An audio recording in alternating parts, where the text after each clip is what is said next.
everyone, welcome to the kitchen. Today we'll be making a recipe from 1917. It's for split pea soup.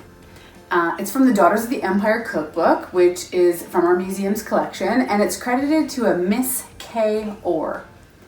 This is a simple recipe, and all we really need are split peas, ham, celery, salt and pepper, and of course some water. To make it meatless, instead, toss in some more vegetables, add a bit more salt. I happen to have a ham bone here that I'm going to be using. It's not necessary for this recipe, but let's get started. This historic recipe has a step that I've omitted. It tells you to soak the split peas overnight in water with a teaspoon of baking soda and then rinse it before cooking. That was a common practice, usually for dried beans, but I found for split peas it's not necessary. I just rinse well in cold water before cooking. It also calls for only a pint, which is about 2 cups of split peas.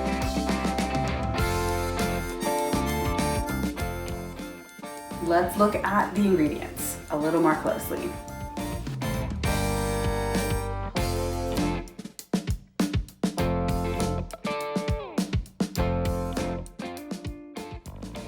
With your 3 quarts or 12 cups of water in a pot, add your ham bone, your ½ pound of ham pieces to the pot.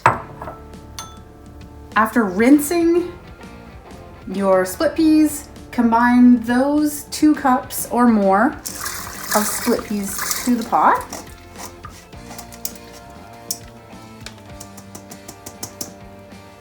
Extra salt at this point, if you are using ham, may not be necessary, but a generous shake of pepper. And of course, your celery and any other vegetables you plan on using.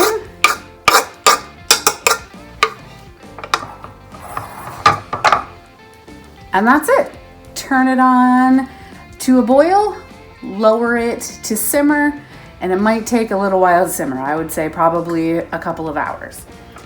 The recipe only says cook slowly until dissolved, meaning the split peas. So put your recipe up on high, bring your water to a boil, check those bottom split peas every once in a while, give it a bit of a stir, and see how they're coming along.